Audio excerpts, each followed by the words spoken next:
The Supreme Court issued unanimous 9-0 decision in Case versus Montana that changed when police can enter your home without a warrant. By the end of this video, you will understand what this Fourth Amendment ruling could mean.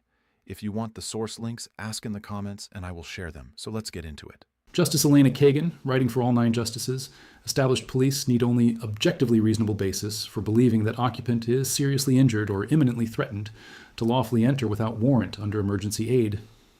Exception. Court rejected requiring full probable cause, but also rejected lowering standard to reasonable suspicion. Creating middle ground gun owners must understand because wellness checks and concerned neighbor reports increasingly justify warrantless entries, leading to gun discoveries and red flag petitions. Subscribe, because emergency aid exception is expanding after Case vs. Montana, and knowing what police can and cannot do when they show up, claiming someone needs help is critical for every gun owner. Supreme Court took up Case vs. Montana to resolve circuit split over what standard police must meet to invoke emergency aid exception to Fourth Amendment's warrant requirement. In unanimous opinion, court established police need objectively reasonable basis to believe someone inside seriously injured or imminently threatened, lower than probable cause, but higher than reasonable suspicion. For gun owners, this matters because police entering homes under emergency aid exception don't need search warrants, but can observe and report firearms they see, potentially triggering red flag petitions. Let me break down what happened in Case vs. Montana, what objectively reasonable basis standard means, why court unanimously chose this middle ground, how this affects gun owners during wellness checks, and what you should do when police claim emergency to enter without warrant. Number 1, what happened in Case vs. Montana. Incident. In Montana, neighbors called 911, reporting loud crashing sounds and yelling from residents. They expressed concern someone might be hurt. Police arrived and approached home. Police actions. Officers knocked repeatedly. No answer. Heard sounds inside described as moaning or distressed sounds. Announced presence as police responding to emergency. Still no answer. Tried door. Unlocked. Based on sounds, unanswered knocks, neighbor report, officers entered without warrant under emergency aid exception. What police found upon entering, found resident, Case, lying on floor, conscious but injured from apparent fall.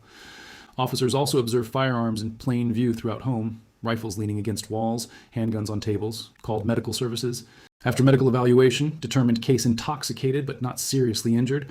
Officers filed report noting firearms observed, expressing concerns about Case's ability to safely possess firearms given intoxication and injuries.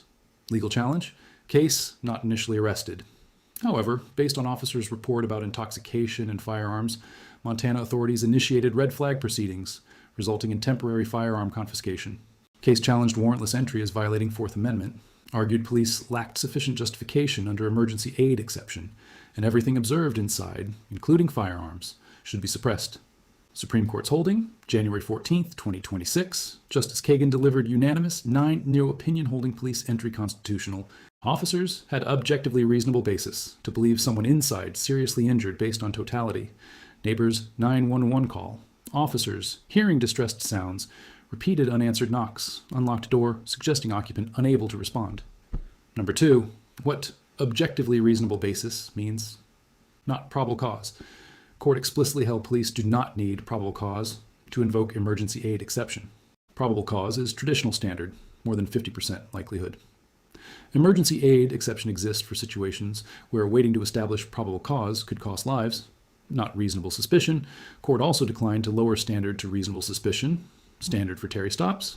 Reasonable suspicion lower than probable cause, but court held too low for home entries even during emergencies, because home is most protected space under Fourth Amendment. Middle ground. Court established new test. Police need objectively reasonable basis for believing occupant seriously injured or imminently threatened with such injury. Evaluated from perspective of reasonable officer at scene, not with hindsight, must be objective. Officer's subjective good faith insufficient. Must concern serious injury or imminent threat. Minor injuries don't justify entry.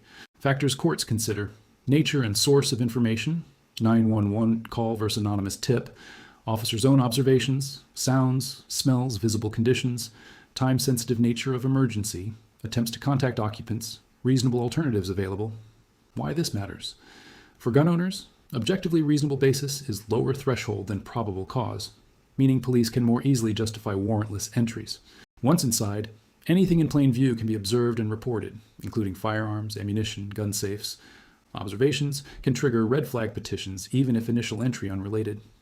Number 3, why court unanimously chose this middle ground. Life-saving necessity. Justice Kagan emphasized emergency aid. Exception exists to save lives. Requiring probable cause would mean officers must wait, gather evidence, potentially seek warrant while someone dying. As Kagan wrote, when someone needs immediate medical help, Constitution does not require officers to stand outside counting to see if screaming stops. Protection of home privacy. Court also emphasized Fourth Amendment protects home as most sacred space. Can't allow police to enter homes freely based on mere hunches. Need meaningful standard to prevent abuse. Hence, objectively reasonable basis. Lower than probable cause, but requiring specific facts showing serious injury or imminent threat. Objective, not subjective. Court stressed test must be objective to prevent officers manufacturing justifications after the fact. Officers' subjective good faith not enough. Must be facts that reasonable officer would interpret as indicating serious injury, prevents pretextual entries. Serious injury requirement, court-limited exception to serious injury or imminent threat. Not minor injuries, not general welfare concerns, not speculative risks. Prevents officers from entering based on vague concerns about well-being. 9-0 significance. Unanimous vote shows court's consensus this middle ground appropriately balances life-saving necessity against Fourth Amendment privacy. Even justices typically skeptical of police powers, Sotomayor, and justices typically supportive of law enforcement, Alito, agreed. Number 4, how this affects gun owners during wellness checks. Wellness checks increasing. Police wellness checks increased dramatically in recent years, often initiated by estranged family, concerned neighbors, employers, anonymous tips.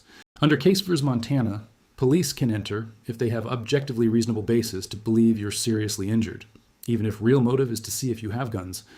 Plain view doctrine. Once police lawfully enter under emergency aid exception, anything in plain view can be observed and reported. If officers see firearms, ammunition, multiple guns, tactical gear, they can include in reports. Reports often become basis for red flag petitions. Red flag connection, Case v. Montana, creates pathway. Concerned party calls for a wellness check claiming person in danger. Police enter under emergency aid exception. Officers observe firearms, police, or family file. Red flag petition, citing observations and original concerns. Guns get confiscated. What police can't do. Police entering under emergency aid exception cannot conduct searches beyond what's necessary to address emergency. Can't open closed containers, can't search drawers or safes, can't seize firearms unless evidence of crime or immediate threat. But if guns visible, police can observe and report. Your rights. You have right to refuse entry if officers don't have a warrant and you don't consent. However, if officers articulate objectively reasonable basis for believing someone inside seriously injured, they can enter without consent under emergency aid exception. Refusing entry at that point becomes criminal obstruction in some states. Best practices. If police arrive, claiming wellness check, answer door and step outside. Demonstrate you're fine, visibly healthy, coherent, not in distress. Do not invite officers inside or consent. If officers claim emergency for entry, document their stated reasons. Do not physically resist, document and challenge legally. Do not answer questions about firearms without attorney. Number 5, what to do when police claim emergency entry. Do answer door. Refusing to answer gives police additional basis to believe emergency exists. Answer promptly, step outside, demonstrate you're fine. Do communicate clearly. If officers express concern based on neighbor reports, explain situation clearly. I'm fine, just dropped something earlier. Or had friends over, got loud, but everyone's fine. Clear communication can eliminate objectively reasonable basis. Do ask for warrant. Politely ask, do you have warrant? Forces officers to articulate basis for warrantless entry. If they claim emergency aid exception, ask, what specific facts lead you to believe someone's seriously injured? Makes them state on record justification. Don't invite officers inside. Never consent. Sure, come in and see. Once you consent, anything they observe is admissible. Emergency aid exception becomes irrelevant if consented. Don't physically resist. If officers enter despite refusal, do not physically block or resist. That's separate crime. Resisting arrest, obstruction. Step aside, state clearly, I do not consent to this entry, document everything. Don't answer questions about firearms. If officers observe guns and start asking questions, how many guns? Are they yours? Where do you keep them? Respond, I'm not answering questions without attorney. Fifth Amendment protects against self-incrimination. Do document. Use phone to record, if legal in your state. Take notes immediately after documenting what officers said to justify entry, what they did inside, what they observed. Crucial for challenging entry or defending against red flag petitions. Do consult attorney immediately. If police entered under emergency aid exception and observed firearms or made reports, consult firearms attorney immediately. Attorney can review whether entry legally justified under Case versus Montana and challenge subsequent red flag proceedings. Bottom line, January 14th, 2026, Supreme Court decided Case versus Montana 9-0, establishing objectively reasonable basis, standard for emergency aid exception to Fourth Amendment warrant requirement. Standard, police need objectively reasonable basis to believe occupant seriously injured or imminently threatened. Not full probable cause, not mere reasonable suspicion. Middle ground evaluated from reasonable officer's perspective based on totality of circumstances. Case facts. Neighbor's 911 call about crashing sounds and yelling. Officers arrived, knocked repeatedly, no answer. Heard distressed sounds inside. Tried unlocked door. Entered and found case injured from fall plus firearms throughout home. Entry upheld under emergency aid. Exception. Unanimous. All 9 justices agreed. Justice Kagan authored.